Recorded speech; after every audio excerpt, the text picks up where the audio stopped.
प्रगति BJP के लोग कहते थे लोकसभा में भी विधानसभा में, क्योंकि हमें भी मिलने वाले समाज में रहते बहुत सारे हमारे दोस्त बीजेपी से जुड़े मजाक करते थे। वो ये कहते थे, मैंने ये दोहराई भी है बात, कि जो संगठन नहीं बना सके 10 साल तक वो सरकार क्या बनाएंगे। ये हालत सामने। कांग्रेस पहले निराशा की स्थिति में थी, अब घोर निराशा है। मैं ये कहूंगा कांग्रेस के सामने निराशा थी, अब घोर निराशा है। और पानीपत की अभी 11 वार्ड तक परिणाम आ चुके हैं। 11 में से 9 बीजेपी की जीत चुकी है। एक सरोज वर्मा वार्ड 8 से वो कांग्रेस समर्थित थी, वो जीती है। और एक बीजेपी की बागी अंजलि शर्मा वार्ड 4 से जीती है। तो 11 वार्ड के परिणाम जो पानीपत में भी आए हैं, 9 सीटें बीजेपी ने जीती है, मतलब 90% से ऊपर। और एक सीट कांग्रेस समर्थित सरोज वर्मा और एक अंजलि शर्मा जो बागी बीजेपी की थी वो जीती है।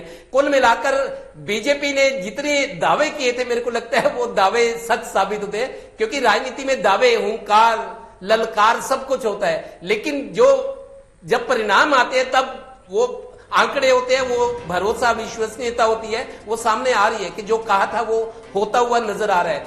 मेयर की बात करें, 10 मेयर के चुनाव हो रहे हैं 10 जगह, 2 मेयर के उपचुनाव हैं और बाकी 8 फुल, जिनके साथ पार्षद भी हैं।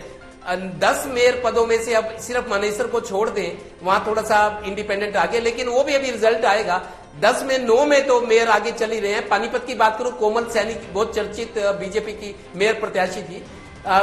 नायब सिंह सैनी मुख्यमंत्री, उनका नामांकन करवाने आए थे कोमल सैनी का पानीपत में बीजेपी की मेयर प्रत्याशी। उसके बाद चुनाव प्रचार खत्म होने के एक दिन पहले पन्ना प्रमुखों की सम्मेलन को संबोधित करने आए थे, जोश भरे, और उनको लगता था कि बीजेपी की जीत पिछले 2018 के चुनाव में अवनीत कौर जीती थी बीजेपी की टिकट पर, 75,000 वोटों से जीती थी। अभी जब ये माहौल बिल्कुल पक्ष में है, अनुकूल परिस्थितियां थी, पूरी तरह तैयारी, रणनीति, नेताओं की फौज, सब कुछ था, कांग्रेस का कुछ नजर नहीं आ रहा था, निराशा की स्थिति थी। तो उस वक्त अब बीजेपी के लोग ये कह रहे हैं कोमल सैनी 1 लाख प्लस वोटों से जीतेगी।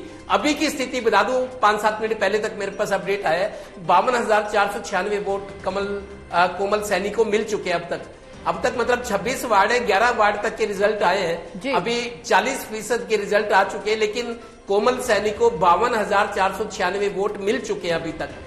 जो दूसरी उनकी प्रतिद्वंदी है कांग्रेस की सविता गर्ग, उसका भी कई नाम इसलिए नहीं है कि बहुत कम वोट होंगे। तो मतलब बीजेपी की पूरी तरह धमक चमक दोनों नजर आ रही है पानीपत में।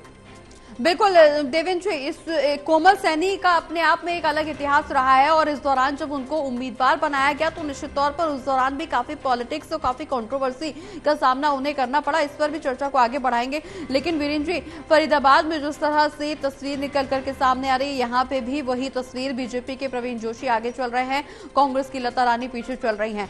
और इस दौरान लता रानी को लेकर के लगातार कांग्रेस की तरफ से जिक्र इस बात का किया जा रहा था कि महिला उम्मीदवार को चुनावी मैदान में उतारा गया है, निश्चित रूप से जनता भरोसा जुटाएगी।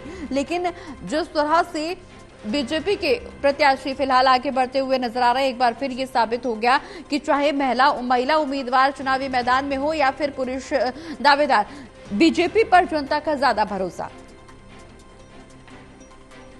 देखिए, भारतीय जनता पार्टी फरीदाबाद के अंदर जो फरीदाबाद नगर निगम है, ये 5 विधानसभा क्षेत्रों को कवर करता है। मतलब फरीदाबाद का जो नगर निगम है बहुत बड़ा है और 5 विधानसभा क्षेत्र इसमें शामिल होते हैं। और अब ये देखिए, संदीप जोशी पहले जो भारतीय जनता पार्टी के प्रदेश महामंत्री रह चुके हैं, तो उनकी पत्नी है प्रवीण जोशी, जो है हालांकि पंजाबी समुदाय से हैं,